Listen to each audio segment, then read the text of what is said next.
Good morning, all. Um, Brian James here, the angry adoptee. Um, so I don't know if I've mentioned it, but I started a program at the university here for mental health. To try to deal with some CPTSD, the other issues I'm kind of bogged down with. And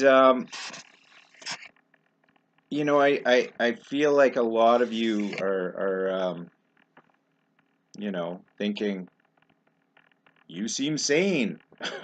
And I feel sane. I feel like I have come to a place of sanity. I feel like I've come to a place of where spiritual growth is now possible, where the world makes sense to a degree because I've replugged in different values for myself to make sense of what's going on. And a lot of my problems stem from a broken system. And we talk about this in group and whatnot, and some of the comments from some of the psychologists and counselors suggest that yes, there are flaws in the system, and understandably so. But I guess the question is, at what point do you quit trying to adjust to an extremely broken, toxic system and quit going along to get along? And for myself, I guess it is, I reached a point where I was going along to get along, but I wasn't getting anywhere. Um, And on top of that, the system was becoming extremely damaging to me financially, physically, mentally, and spiritually.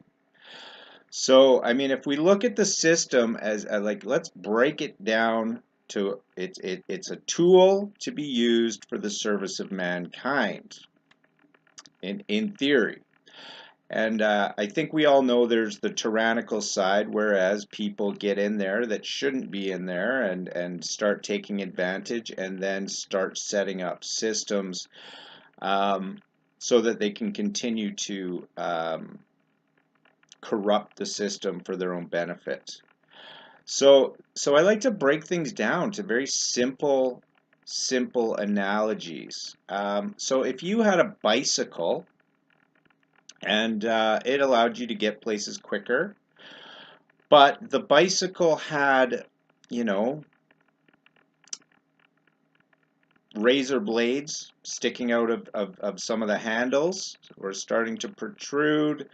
The chain would occasionally come off and slice up your legs. The tire, would come off at inopportune times and, could cause you to fall into a ditch or fall into oncoming traffic.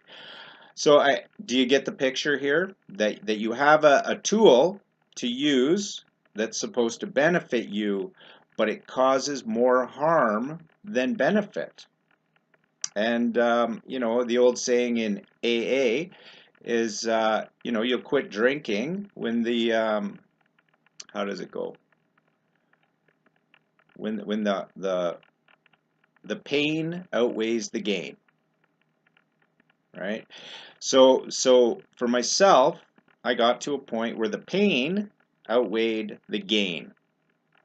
And at that point, I feel that the sane thing to do is to stop using that bicycle that's causing you so much pain, right?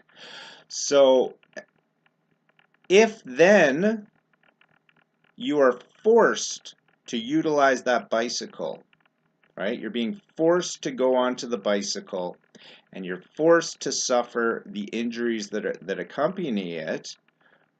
Well, now we have a different sort of situation, don't we? Right? Because someone's doing something, forcing you to do something that causes you harm. So, this is where I am at with the government. The government is the bicycle.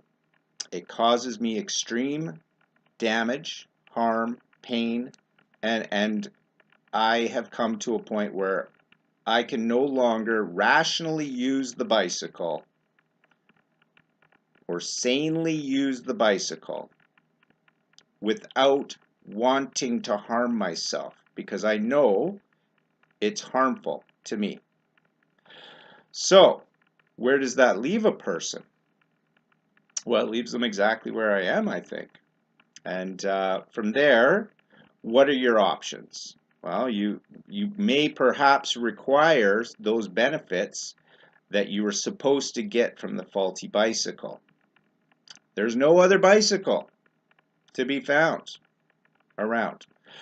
So at that point, if you need a bicycle, well, then I guess you need to invent or build your own bicycle for yourself. Now that's a bit trickier when we now switch it back to the macrocosm and we have the government. Well, putting together a government's very tricky, especially when the one government suggests that the only bicycle that can be produced is this one that causes all the damage and pain and harm, and will continue to cause more and more harm as that bicycle is used and have more and more pitfalls to it. Well, you see that we have a very serious problem. So anyways, I think the group that I'm in is a good place to now examine what this is supposed to be the Cadillac of mental health groups. So I'm curious as to what the goal of the group is ultimately.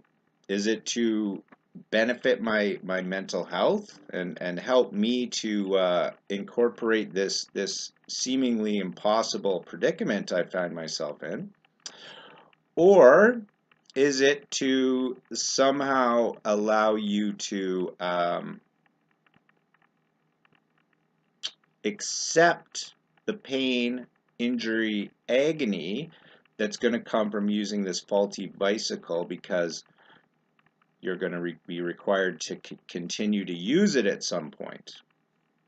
Well, I'm a little bit lost there, but I'm trying to stay aware and take as much benefit and insight out of this situation I'm in, and to learn from it, and to try and learn what the best of the system has to offer for people who are tragically injured by this faulty bicycle. Yeah.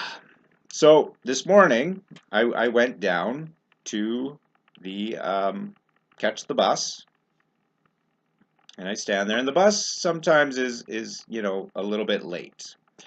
So I usually go early, and today I went down there, and the people that normally wait for the bus, the Asian gentleman was there with his granddaughter, and the other fellow that always comes out came out. Bus didn't come, right? So I had to call my group and say, well, I wasn't able to make it for today is just a 1 hour appointment. So the next bus comes a half hour later. I'm going to be a half hour late. Well, 3 hours on the bus to show up late, interrupt the group, and only be there for 20 to 30 minutes didn't seem very practical or whatnot. But I know the way the group is set up that this will count as an absence for me. And I noticed that a lot of the people in the that are farther along in the group, because it's a rotation, a lot of them have a lot of absences and lates, and I thought to myself, wow, that's a lot of absences and lates. But then again, I've only been taking the bus here for a couple weeks, and already we have a no-show on the bus. So what is the public transit system? Well, it's part of the system. Okay, and I wonder out there how many of you are reliant on possibly public transport and then suffer, reprisal for being tardy or late because you have to utilize the system to get where you're going within it. So that's just a small example. Right now I'm putting together, okay, well, what are some goals you need to accomplish and how do you get them accomplished? Well, so I made some easy ones, like I need to go see the dentist. That tends to be a problem because I've got negative feelings and whatnot about past dental experiences and whatnot. And so the ADD basically, there's a negative on the other side of that. So it basically makes it difficult for the dopamine to kick in to have me accomplish the task. Now, say, for example, someone else needed to make an appointment to go see the dentist and they struggled with the same situation and asked for my help and said, I can't do this, can you help me? And they're sincere. Well, I would help them without any sort of problem at all. I know I could do it, and away I go. But to do it for myself, that's where the problem kicks in. So it sounds silly, I know, and it's very hard to wrap your mind around the fact that there's a physical subconscious forces at work preventing you from accomplishing simple tasks. And then it's even worse that you become aware of it. You become aware of the issue, you see it, and you're not 100% sure how to resolve it. And the system will offer drugs. Okay, so amphetamines are the cure for focus. But the amphetamines come with their own side effects and their own problems, right? So if it's simple, mundane tasks that I'm struggling to complete, amphetamines is the answer, right? But there's an emotional component to your life, okay? So when I take the amphetamines and then have to deal with something that's emotionally charged, then I run into a big problem, right? My emotions, if allowed to get off the hook when you're on amphetamines, can become amplified, right? So my own research into my own disorders, if you want to call it that, has given me a lot of insight because I do have some perks. I'm not going to say I'm this, completely broken individual who can't make up from down and blah, blah, blah, blah, blah. No, I can see what's going on. I'm very aware of what's happening, and I've got it all laid out, and I'm working on it with you folks, working through it with you, and hopefully, where I succeed, perhaps you can benefit from that, hopefully. Where I fail, well, maybe you can provide me the suggestions on similar problems you've had that you've overcome. So as a community, I think it's important that we work together to try to overcome these things and whatnot and be respectful, this, that, and the other thing, as the adoption community. There was a few other things I wanted to talk to you guys about today, but maybe I'll cut it short and leave this out there for some discussion about the, how we're set up and whatnot. But to throw something else out there to do with the ADD. Okay, so although I agree that amphetamines can help someone with ADD accomplish tasks that they would normally struggle with, like, if they're taking home their your kids are taking home their social studies work, but you cannot get them to do it. They can't open the book. They can't accomplish these things without, someone standing over them the whole time and forcing them to do it. Well, amphetamines could help with that. But if you rely on those amphetamines to do these tasks, and then you lead that child into a situation whereas their whole life is involved in doing tasks they're not interested in, and they need that drug to now live their life, well, you've created a situation that's an absolute impossibility to finish and a nightmare, because amphetamines will require more and heavier doses as you go. The answer, in my mind, to the problem is that these people,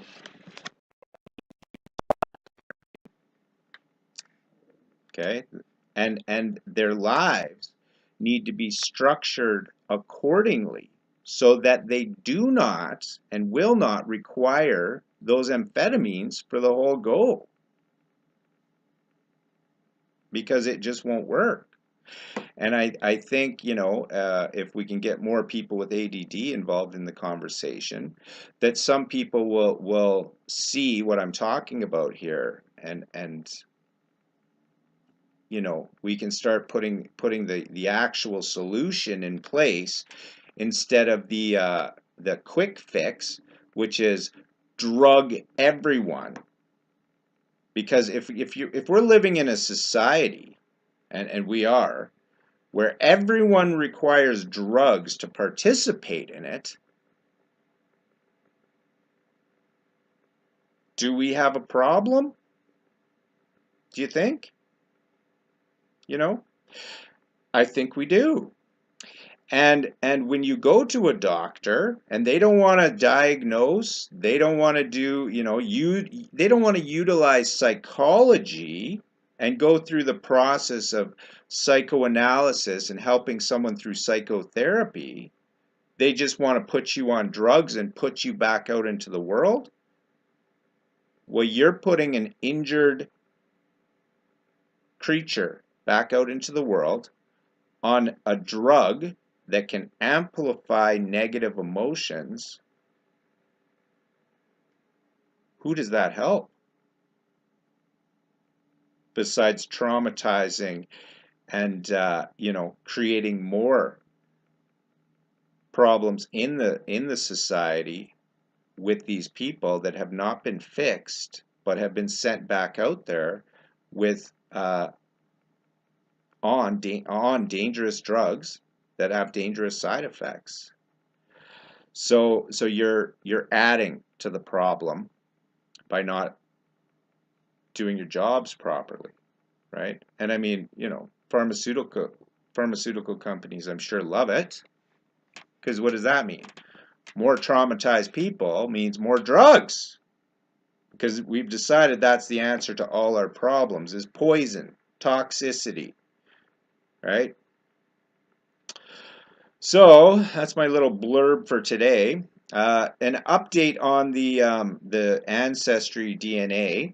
I got I've connected with a few more distant relatives and whatnot, trying to put together the big tree, right? Like, whatever. My immediate birth family has been sort of a bust, and it would require a lot of work on my part and on their part to have some sort of reconciliation, I think. But at the end of the day, I hit a roadblock with them. The answer for me is growth. There's no point in ramming your head against the wall over and over and over, like, it's not working. Okay, well, step away, grow, and that problem will eventually resolve itself, either for you or for them or for everyone. So that's my take on that. But I got a message the other day from someone who had just done their DNA, and I came up as a cousin with 150 CMs. And so I got the message saying, well, I'm so and so, and I've just done my DNA, and you're my closest match cousin. How are we related? Oh, and by the way, I'm adopted. Ah, well, surprise, surprise. So I had a little chuckle at that, and I believe that one comes on my mother's side. And on my father's side, I already knew that my grandfather, my father's father, had a daughter out of wedlock that had come back to the family just months before I had, made contact. So there's a lot going on, and so I recommend to those adoptees out there who have had the reunion experience, have failed at the reunion experience, the reunion, which do not beat yourself up about. It seems the way things are set up that the reunion process and the lack of information given to the adoptee or the birth family about this event, which is almost inevitable because I would say a huge majority of the adoptees do want to or do go ahead eventually and do the reunion, whether it's, right at 18 or 30 or 40 or 50, eventually the curiosity gets the cat. So, um, maybe at the end of the day, when we all do our DNA, or if all the adoptees do their DNA thing, they collect up the adoptees, they reform their own family with these people who have gone through hell and know the value of a family. Maybe that's the answer. Maybe that's what's happening, is that family has been set aside as some sort of side note, that the value of family has been run through the mud, and it seems like the only people who get how valuable a family truly is are the people who have been deprived it, which goes with words of God, as I consider them, which are these sayings that we all know and all hear and yet can't always make sense of, in that, what was the saying? You never know what you have until it's gone. So, do you truly know what you folks out there who have your families, whether good or bad, dysfunctional or functional, or loving, hating, whatever? Do you know what you have? And my argument is that you don't. My argument is that the value of family has become dogma for those people in the family. Just like the other day, I was doing a little on my conservative versus liberal and adoption. Well, they're both guilty parties who have both contributed to the problem, which is my adoption, all your adoptions. And that being said, it's the conservatives that tried to hide their shame by sending their daughters off to have their babies, right? It's the liberals who fed the drugs to the populace, free women, take off your bras, burn your bras, free love, fuck, fuck, fuck, everything you can see, and, created all these illegitimate babies that they were too hippie-ish to look after, or too wild, or too shamed, or they're too young, whatever you want to call it. So both parties, as far as I'm concerned, are guilty as hell, and they're both hypocritical, right? Because I mean, you want to be a good Christian conservative, but your family has shamed you, so you turn around and try and hide it. So you'd rather be known, because you're gonna be. You can't hide this shit. You can't be a good Christian, and lie through your teeth, thinking that when you finish the game, oh, God won't know that you're a liar. You think you can hide that? You can't. And I think what we're seeing now with the DNA ancestry, I think this is a godsend for the adoptees. Because guess what? You can try and, cut off contact and keep us from our family, because you don't want to admit your shame. You don't want to admit the shame. You don't want to go through the hell that we've had to go through with unwinding and taking responsibility for your life. Yeah. Well, Sorry, on the physical plane of existence, DNA is the final arbiter, and what are you going to do? My DNA is your DNA. How are you going to hide that? So all I have to do is put up my family tree. The DNA backs it up. You can lie through your teeth all you want. You can try and hide the fact that you had a kid out of wedlock or you got 15 kids out of wedlock. You can try and hide it, but it's going to be known, and your lie is going to come out. And, unless you come forward and say, listen, you know what? I made a huge mistake. I sent my grandkid out there with my daughter, and, we threw them to the wolves, and we damaged that family member beyond recognition. I made a big mistake. Or you can wait till the DNA comes out, and then we can see the people who didn't admit that. Oh, you tried to lie, and now that tell the truth before you get dragged out into the light for the piece of shit you are. How about that?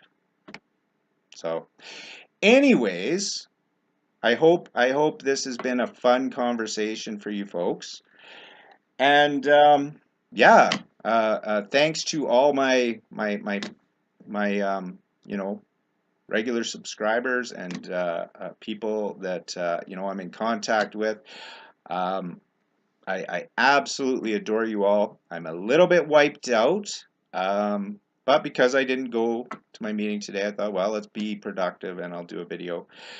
And sorry, these ones are getting a bit longer, but as I get caught up, hopefully I can start getting back to those 5-minute blurbs every day, and we'll get back onto a path of recovery for adoptees who have been through the loop and are looking for some answers, some connections, some hope. And so hopefully this little, thing about the DNA, this little revelation of how things will correct themselves with the truth coming forward. Because as far as I'm concerned, you know what? In this day and age, the truth is not so pretty. Okay? But after living a lie, a life, living a life of deception, lies that was not mine, that I was forced into, and that I have been forced to take responsibility for, as if somehow there was choice in my life, which there was not. The only choice I had eventually was to simply be honest about everything. That's the choice I was given, right? And to take that choice and to take that path required me to be willing to let the fake life die. All right? So that I can repent and say this was not my life.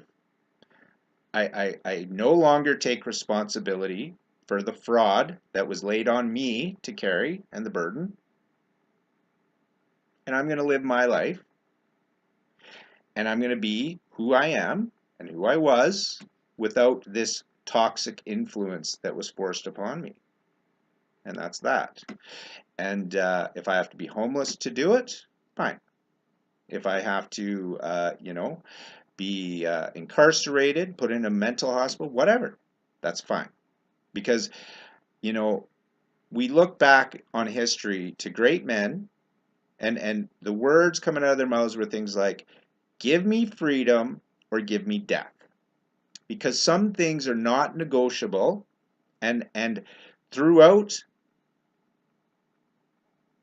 the history of this empire that we're involved in, this paradigm that we're involved in, some people have given up their rights. Some people have sold people out, and that's a cascading effect that now we are forced to live in. And I'm sorry, but there's not enough booze in the world to keep me ignorant of this bullshit that's going on anymore. And because I can see it, maybe earlier than some, maybe I'm a conspiracy theorist, maybe I'm a kook, I'm a nut. I don't think any of those things. I think at the end of the day, and not to sound egotistical or anything, I think I'm very intelligent. I think I've been able to see things for a long time. And after a life of,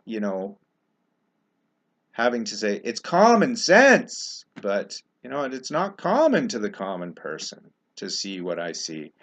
And that being said, I feel I have a responsibility, even though I have to take abuse over it, to tell people what I'm seeing, because it's become fairly obvious that most people do not see what's going on, and those that do seem to be shut up, or extorted, or whatever it is. I'm certain there's a lot of blackmail, a lot of extortion, all sorts of creepy, underhanded shit going on in this toxic society where some of us are trying to fix. But anyways, I believe in the old saying, the truth will set you free, and the side note that, but first it's gonna piss you off, and yeah, I've been very pissed off. All right. So have a great day, and I look forward to your comments, hearing from you, emails, whatever it may be. I don't block anyone out, so just send me your stuff. Put it in front of my face. I have ADD, so I have trouble keeping track and keeping in contact with everyone. But do not feel that every time I hear from someone I haven't heard from in a while, I'm always like, oh my God, it's so and so. I'm so excited to hear from them. So every person I've talked to, there's no one out there that I have not talked to that I don't want to talk to again. Send me your stuff, and I will try to reply as quickly as I can. The long emails that you send, I take it all in, but usually it's the last couple lines that it's like sticks and I reply to, or sometimes I reply backwards. I'm not the best emailer, but send me more emails, more practice, and I'll get better at it. Okay, have a great day. Bye-bye.